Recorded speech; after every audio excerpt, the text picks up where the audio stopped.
Good afternoon. Coach, if you want to start us off with a brief opening statement, and then we'll call on folks' questions.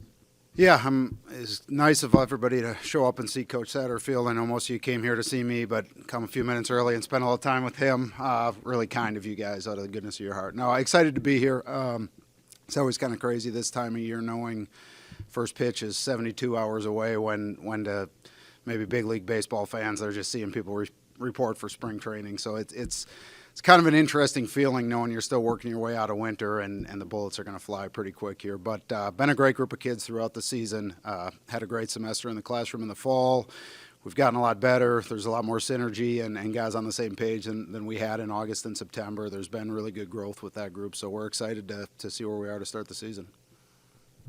Obviously, it's a new team, and you can't answer this with any certainty, but what do you feel 72 hours from the start of the season is going to be the strength of the team, something you can lean on? Yeah, there's quite a bit of depth and experience offensively, and I know that's pretty broad, but we've got a number of returners that have had some quality production here, but then also hit a number of guys in the transfer portal who have played really well at a pretty high level. A couple for us at Central Michigan and some from other schools, but there should be 12 to 15 guys that we feel like we can put in the lineup that can be pretty productive offensively.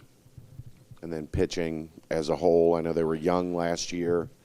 Is that still a work in progress as your eyes? We're really inexperienced on the mound. Now, Tommy Boba and Chase Horse pitched quite a bit as freshmen here last year, and they've got some seasoning, but 40 or 50 college innings is not a ton. Seth Logue came in here as a transfer from Kentucky. He's a senior with about 60 career innings, and so we've got some guys that have pitched some, but we really don't have anybody on the staff that you can look and say, hey, here's a guy who's gone out and been very productive for a season or multiple seasons. I think we've got pieces on the mound that can help us, and I think there's quite a few of them, but there's very little in terms of just proven production. You know who gets the ball the first game and any rotation there? Yeah, we're mixing the hat around right now, and we'll see what name pops out. But no, we'll start Seth Logue on Friday. Again, Seth's coming from Kentucky. He's been in some big games, and he's got some experience and has been one of our most consistent guys throughout the year. So he should do a nice job. We'll probably actually start Nate Taylor on Saturday, who's a true freshman, and then Tommy Boba on Sunday. Probably not how we would have lined it up if everything was the way we wanted it to look, but we had some illness over the weekend, threw off some pitcher schedules, so we had to bounce things around a little bit. But those are the three you'll see this weekend. I think Chase Horse will be in some sort of a starting role as we get going here, and potentially Griffin Hugas here and there in some starts. Those are probably the guys that jump out. You want to go with the starting nine yet, or is that a secret? I can give you kind of what you'll see at different positions.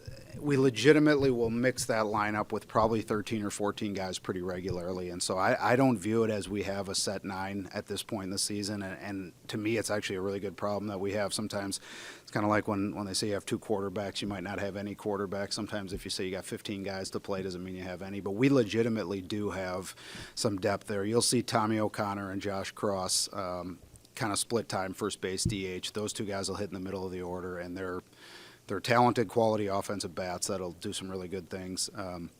Luke Sefcik and Loudon Brooks will probably share some time at second base. Two pretty nice players there. Christian Mitchell will play shortstop for the most part every day. Carrington Cross will be an everyday third baseman for us. In the outfield, we've got a really good mix of guys. Dalton Pearson is likely going to start most of the time in center field, transfer from Georgia State. He's been really good this year for us defensively and offensively in practice. Hunter Jesse came from Indiana. He'll play a lot in that outfield. Cole Harding's obviously started here for years. He'll have a big role. But Landon Vitterick has really taken off, a freshman that played quite a bit last year. He's probably our most improved player since I've been here, so you will see him in right field and probably in the middle of our order.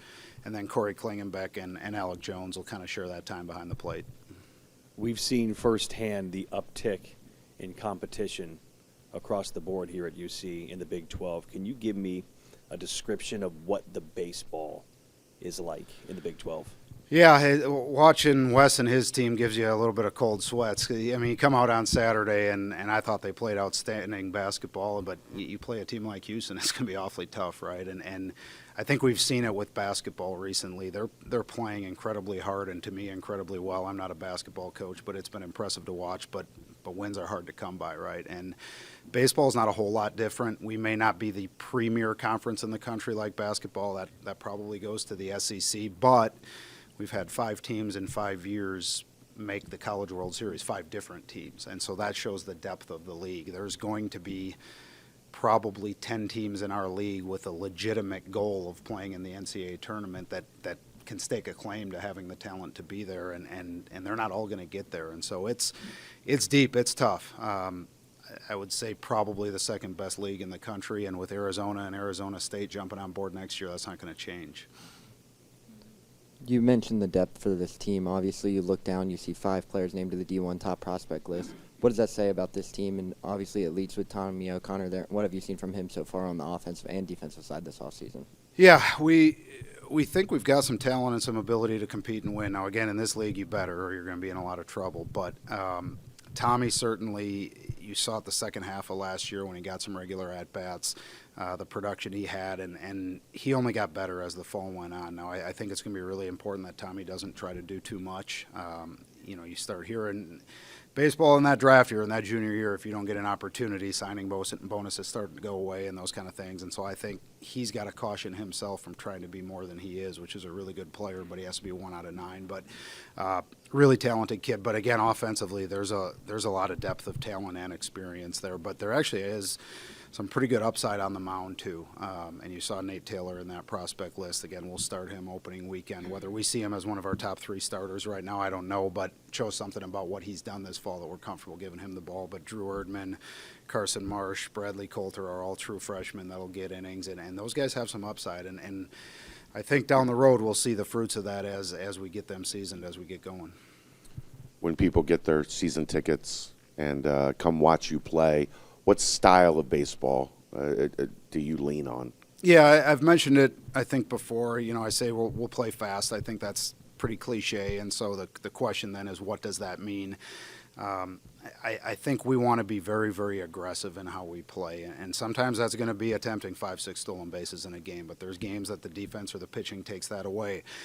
There's going to be games that's attacking with base hit bunts. We're not looking to sacrifice bunt. We're looking to pressure you. We're looking to create mistakes. Sometimes that aggression is hopefully getting the barrel out and just hitting the ball out of the park a little bit. That's an awfully good way to score runs, right? We ended our scrimmage yesterday with a 106-mile-an-hour pull-side home run off of Alec Jones's bat. It's a lot easier than trying to steal 3 bases, right? So, but all of that should have some aggression and intent. And on the mound, we are going to pitch the guys that attack the strike zone. We're not going to pitch upside over guys that come after the strike zone. And again, what that creates, the ball in play, the ball moves, some action.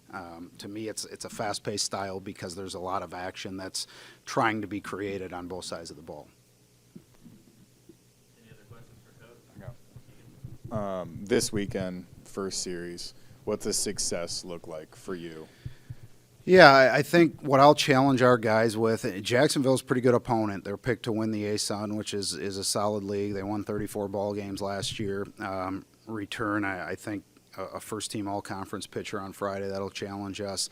To me, it's going to more be measured by, do we commit to trying to play our style of baseball? And I've had teams with opening weekends that played great. Last year we went to Baylor and won a series, which was great for our team. I've also had teams that went out and laid an egg and went 0-3 or 0-4 that opening weekend in terms of results, and some of those ended up in different directions. They've had success, whether they started fast in terms of a record. But I think what we're looking for from our guys is, are we committed to the things that we've been hanging our hats on since August, whether that's our hitting approach, how we want to pressure you in the short game, attacking the strike zone, making the routine plays defensively.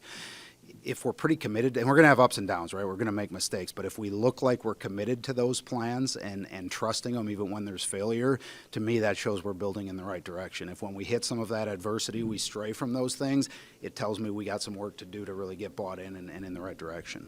Out of the names you mentioned, I think I heard West Claremont, McNick, Mason, Kings, Dayton, Elder. I'm probably missing one. But how important is it to have these local guys out, particularly when you want people to come watch? Yeah, 100%. I mean, my hope is if we play really high-quality baseball, it doesn't matter if they're from Cincinnati, California, or halfway across the globe. I think people will probably come out and watch. But certainly we want that connection within the community, and we returned quite a bit of that this year.